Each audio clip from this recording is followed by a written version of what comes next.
चलिए हम लोग प्रोकैरियोटिक सेल के बारे में कुछ जानकारी लेते हैं कि क्या है प्रोकैरियोटिक सेल में। जो सबसे पहले हम लोग सेल इन्वेलप को देखेंगे, जिसमें यहाँ हम लोग देखते हैं ग्लाइकोकाइलिक्स को, जो कि सबसे बाहरी भाग को ग्लाइकोकाइलिक्स कहते हैं। उसके जस्ट अंदर में जो कि सेल वॉल होता है, टफ भाग है, और ये उसके बाद प्लाज्मा मेम्ब्रेन है। ग्लाइकोकाइलिक्स कहता है differ in composition and thickness. इसके कंपोजिशन में और थिकनेस में क्या होता है, डिफरेंट होता है, अलग अलग होता है।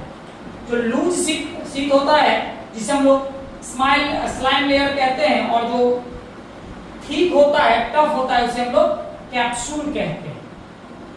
अब एक सेल वॉल हो गया, दूसरा है प्लाज्मा मेम्ब्रेन। प्लाज्मा मेम्ब्रेन के इनफोल्डिंग से मेसोसोम बनता है, ठीक है। और मेसोसोम का 3 रूप है, पहला वेसिकल, ट्यूब्यूल्स और लेमेन, ठीक है। तो प्लाज्मा मेम्ब्रेन का ये प्लाज्मा मेम्ब्रेन से मेसोसोम बना, और मेसोसोम का ये 3 रूप है।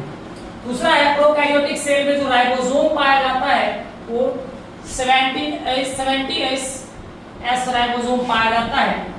एक राइबोसोम जब आपस में मिल जाता है तो एक पॉलीसोम का निर्माण कर लेता है।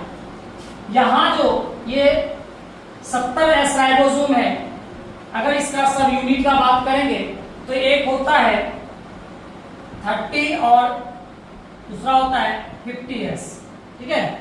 तो ये दोनों को लेकर के हम लोग 70S कहते हैं। दूसरा है कि प्रोकैरियोटिक सेल में जो कुछ भाग है जो मोटाइल या नॉन मोटाइल हो सकते हैं, जैसे कि फ्लैजिला प्रेजेंट होता है। ये भी 3 टाइप्स के, इसका भी 3 भाग है, फिलामेंट, हुक और वेसल बॉडी, ठीक है। फिलामेंट, हुक, वेसल बॉडी, ये 3 भाग किसका है, फ्लैजिला का है। अब है कि यहाँ मेसोसोम है, ये क्या है, मेसोसोम, ठीक है, जो मदद करता है, हेल्प करता है किसमें, सेल वॉल के फॉर्मेशन में, डीएनए के रिप्लिकेशन में, रिस्पायरेशन में और सेक्रेशन। तो इतने चीजों हम लोग देखे।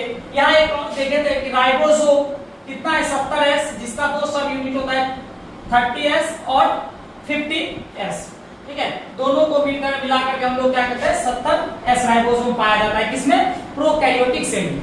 70S कैसे, बहुत सारे मैथ वाले बच्चे, इसमें जो मैथ वाले बच्चे होंगे उनको लगता होगा क्या सर 30 को और 50 को जोड़ेंगे तो 80 होगा, ये 70 कहाँ से हो गया। तो ये ऐसे होता है, हम मान के चलते हैं ये एक प्रोकैरियोटिक सेल है और इनका 2 सब यूनिट है, एक सब यूनिट ये है और दूसरा सब यूनिट ये है। इसको अगर ये पूरे को हम लोग नापेंगे तो मान के चलो कि ये 50 यानी 50S हुआ और ये 30S। अगर 80S इसको पुराना है तो हमें ऐसे जोड़ना होगा, अगर ऐसे हम रखेंगे तो ये 80S हो जाएगा। लेकिन इस सेल में क्या होता है, कुछ इसमें अंदर जाकर के फिट हो गया। अब ये कुछ भाग जो ये अंदर चला गया है इसके अंदर, अब इसको हम लोग कैलकुलेट करेंगे, नापेंगे तो कुछ ना कुछ तो कमी, 80 तो नहीं आएगा, क्योंकि ये कुछ भाग इसके अंदर चला गया। इसीलिए क्या है, यहाँ पे ये सब यूनिट, 2 सब यूनिट रहते हैं, एक दूसरे में क्या होता है, फंसा हुआ रहता है, जिसके कारण ये 30 और 50 को मिलाकर क्या कितना हो जाता है, 70S, ठीक है। तो चलिए इसको रिवीजन कीजिए शॉर्ट वीडियो में। इसमें आपको सबसे अच्छा है, कम समय में रिवीजन के लिए बेहतर है, आप लोग इसको रिवीजन कीजिए।